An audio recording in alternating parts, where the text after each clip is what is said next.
Good morning, and I should actually thank the organizer, Robert Lafiche, for all the hard work to make sure I arrive here.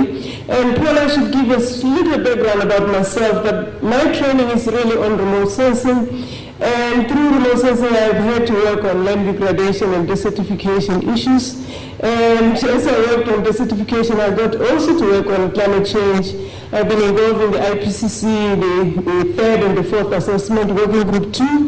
And I'm also involved in ICSO, where there's an international aim to come out with a research plan on human-induced natural disasters and hazards. Basically, I'm trying to say that all the things that have been covered by the previous speaker are kind of my areas. If I can find out how this functions here. Okay, right. No. Page down. All right, yeah. My being here also is through my involvement in remote sensing, looking at fires, working in particular with the global observation of forest cover and land cover dynamics, where they have a fire. I thought there's one slide missing. GLOBE is part of the Global Terrestrial Observation System, which is also part of the FAO. And in there, they cover land cover change, but they also cover fire mapping and monitoring things. And they do this through an international panel of fire experts, and they are linked with several regional networks. And that is where probably I come in, because then we have a network called the Southern Africa Fire Network. So this is a series of networks that GovC works with to reach out to policymakers and to link data providers with data users at an international level. In Africa, we formed a network called the Southern Africa Fire Network, and I think the previous speakers have already indicated that fire is a major issue in Africa, and those pictures there are indicating that factor.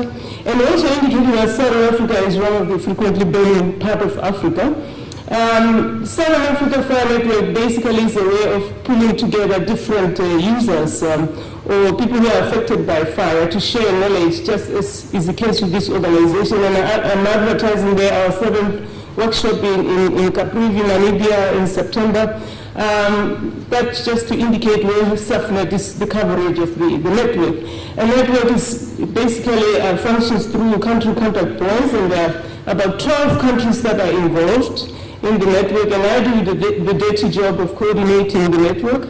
One of the things that we've done in South Africa is the mapping of banned areas. It's very important to have the banned area because it links with the issues of land degradation, desertification. The areas that burn most are more likely to be vulnerable, but it's also very critical now for the case of estimating greenhouse gas emissions from fires. And this is just the activity of mapping in one of the countries we're involved with in Zimbabwe. I'll be speaking pretty fast, and I want to apologize because there is also interpretation going on here.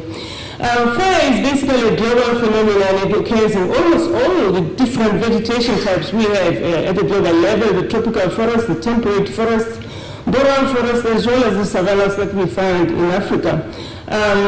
This slide here indicates how fire is active throughout the year in different parts of the world, if you like, and you can also see the Mediterranean areas that are also affected in this slide.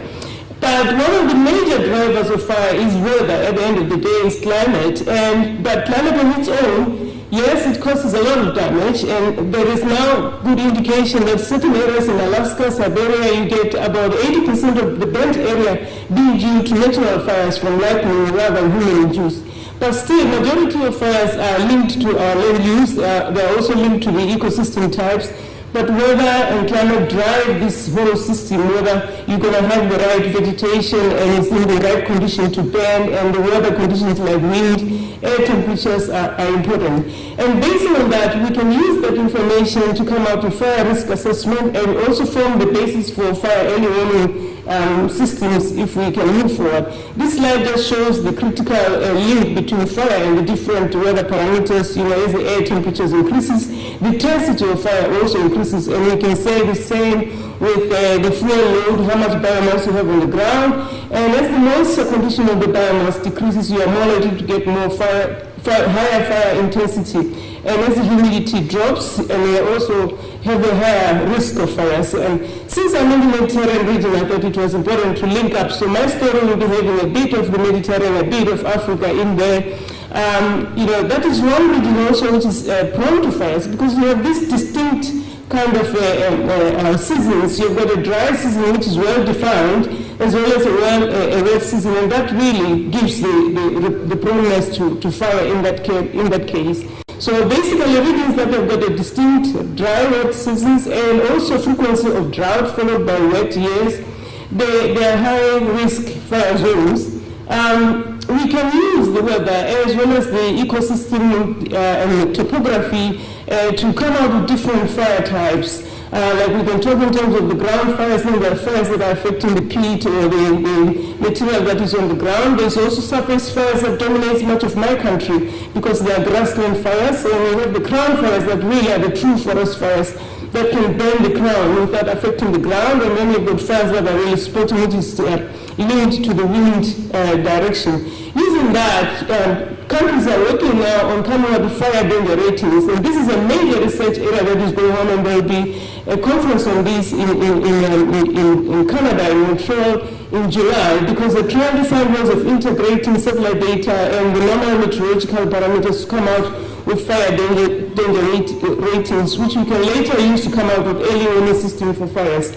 I have to move fast. The causes of fire globally, like I've already indicated, there are natural fires that can be driven by lightning and volcanoes, but majority of fires are linked to our activities, and that has been the case for the past 100 years, although the changes in climate is making that an area of concern. And I'm here giving Tanzania as one example, and you can realize that preparation of farms agriculture is a major factor, but in that part of the world, things like hunting are also important. Lightning takes about 4%, which is in tally with the rest of the world. Preparation for land use, and that can be diverse. It's not only the agriculture. Even for fishing in Botswana, people tend to burn just before the floods of the Opha comes in order to prepare for their fishing activities and prepare nets on the ground.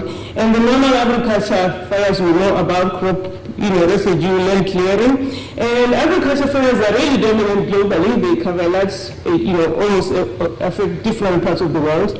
Here I'm just indicating the importance of fire in driving different vegetation types. But without fires, maybe we could have double the size of the global space covered by forest if we eliminated fire. And things like grasses and shrubs will be reduced in terms of the amount.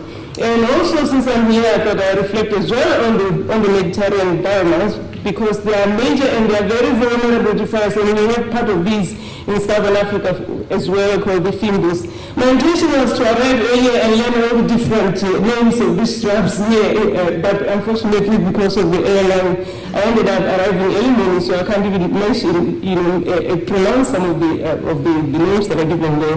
But if you look into history, you find that it's generally believed that Mediterranean zones were covered by forests, the oaks, the pines, which is not the case now, and it's believed that fire has been one of the major drivers in changing the vegetation system and making it more shrubby throughout, the different spaces, whether you're in the US or whether you're in Africa or whether you're here in the Mediterranean basin. The shrubby vegetation is dominated, but apparently that was not the case in the past. The same. And the other thing that is interesting about fire is that as it burns, it creates a vegetation type that is even more flammable, more prone to fires. And this is the case here, an example of the case in California, where you've got shrubs that are highly flammable. They've got oils that are very flammable, and they also can survive after a fire because they can sprout, and their seeds are dispersed by fire, so they are really dependent on fire. So we can conclude that under natural conditions, fire maintains a dynamic equilibrium responsible for the high biodiversity, But due to different changes in socioeconomic lifestyle that we're having, the biophysical factors, and now the climate change that we've been mentioning, fire is becoming a real danger to our whole ecosystem. And this area where we are, in the Mediterranean basin, is one area that is very vulnerable to fire. And it's a combination of both the human as well as the climatic changes that are happening. Some of the human activities have already been alluded to by the previous speaker. The change in socioeconomic changes that we have witnessed in the zone, the movement to the cities, living in certain areas without much agricultural activity, so accumulating the biomass and the pressures that are related to tourism and the like, is breeding some of the fires that we have not witnessed before, that are occurring in the zone that interface the wild land as well as the urban areas. Fires that are difficult to control at the end of the day and more deadly, and I cannot express the dangers of the fires that have been witnessed in this country. I recall, I don't think we can forget that about 66 people died under fire, and all the health implication and the economic costs that have been felt indicate that fire in future may be a major hazard, especially under climate change issues, and we have to be doing something about it. Where am I going now? There. The effect of fire is very much weather related, even on the vegetation. When you burn, the timing of the burning is critical. If you burn in the late season, in the dry season, then you end up with more destructive fires that have got an impact, especially the link with land degradation. They also lead to invasive species taking over as you eliminate the perennial species that were dominating that area. And there are good examples in other parts of the world, in the US, part of the, where the invasive species have taken over due to frequent burning in an area. And at the end, you're really promoting that land degradation process that has been, and desertification that has been already discussed in this morning. Fire may also go as far as affecting the chemical properties of soil, changing the soil properties and changing its productivity on the ground, the soil pH system, and and so forth. And it's already been also indicated that fires are very important in the issue of climate change. The amount of carbon dioxide they release, and they release this carbon dioxide that has been stored for years, and fires can get that released within a very short period of time.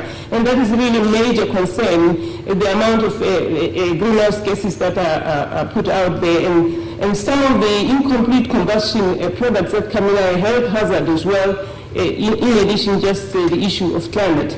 In Africa, it's a question of both poverty, low development, that is making it necessary for people to use fire daily for survival purposes. But at the same time, that in itself, the low development issue, made it difficult to handle large fires that result from the land use activity. And some of the fire monitoring activity, which is basically done on the ground using visual assessment. So we still have a long way. That is why we formed the Southern Africa Fire Network, to try and bring in modern methods of assessing fires. Coming back to the Mediterranean fire types, if you look at them and you compare with the rest of the world, they are of a lower average fire density, and the total area burned is smaller, and the total trace gas emissions are also smaller. But in terms of the Mediterranean biome, the fires here are a serious problem. They can actually a threat to the biome system, so they cannot be ignored, and they are consistent. They're coming almost during the summer, and some of it during the winter as well. So we do need to have a concern. The reason I bring this slide is just to show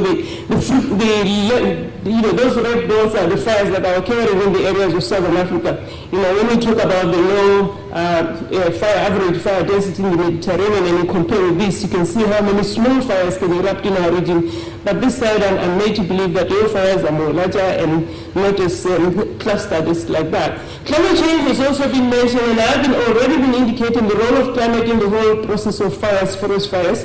And this slide just shows areas that will receive an increase in rainfall, which are mainly in the northern parts. And if you look in the southern parts, you see areas, although that's including the Mediterranean region, you see areas that will receive decrease in rainfall. And a decrease in rainfall is likely to be, come with the drought and wet, alternating drought and wet, and all those conditions lead to increased proneness of fire.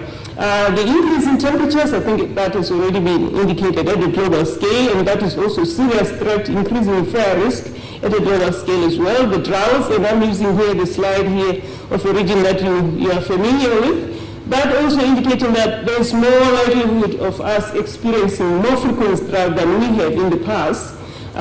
Whether we believe it or not, if it's happening, we witness it, and we've already started witnessing that. Indications go on, and I don't think I should as well cover this slide because that was also indicated. What do we conclude in this? We conclude that majority of fires are lit by humans, but there is a complex relationship between land use change and increase in fire weather risk. It's not only a question of humans. The weather has to be conducive. Global models, climate models are predicting more higher risk of fires in future. The question is, what are we doing about all this? And my take is that we need to increase the measures that we have already had in ground to reduce fire risk on the ground. These measures are variable. They may include issues like this, where you are dealing with creating fire breaks in advance or control fire burning. Or you need to look at community education programs. And he was mentioning about Obama's speech, and that is where it's very important. How do we approach the community so that they will respond to our messages, to our education, because half of the time it looks like they are not doing so.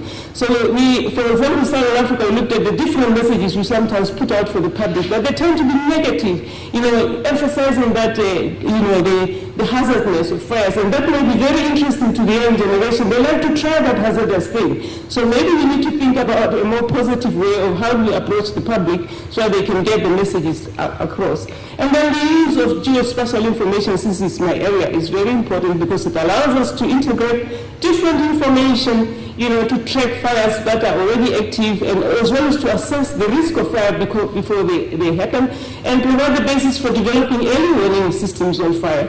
And this has been going on for quite some time. If you look at this slide from Australia, 1986, and you get these kind of pictures where we can actually see fires burning over the parts of the continent of Australia. So the resources are available, and some of these, like the NOAA data, has been used to track fires over different seasons in different parts of Africa, and which basically gives us the basis of what to expect in which season, and hence what measures we should take in advance. And now we have the latest satellite information, like from the MODI satellite, where we can look at fires that are active, and this is one example in this part of the basin.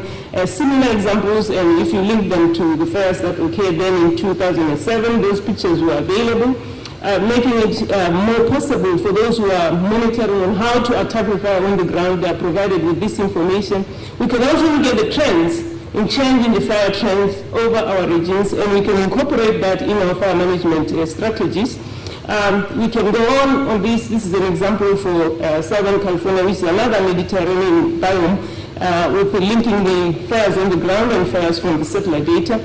There is now all kinds of measures that have been taken to take information from different satellites and fuse it into one, so that you can then get the best out of what the satellite can provide you, and you can provide people with information on fires using different mechanisms, including just the email, including SMSing through your cell phone, if you wish. So the facilities are on the ground. The question is, how do we really put them on how do decision makers put these in an operation framework? And this is just another example. And that is where the most difficult part of it is here I'm just showing that the facility to monitor fires, even operational way, are available. It is more of the willpower that we need to incorporate this in our development programs, including moving forward to a stage where we can develop early warning system for wildfires, which wasn't part of the agenda for quite a long while. And I think that is a move from the updating ourselves from the past, Obama indication. I'm coming to an end. The early warning system will have all sorts of, important benefits in terms of mitigating fires before they can actually occur, and developing the expertise and capacities in handling fires. That is what is in that slide. I want to imagine that the chair here wants me to come out of my podium, and I wish to end here and say thank you.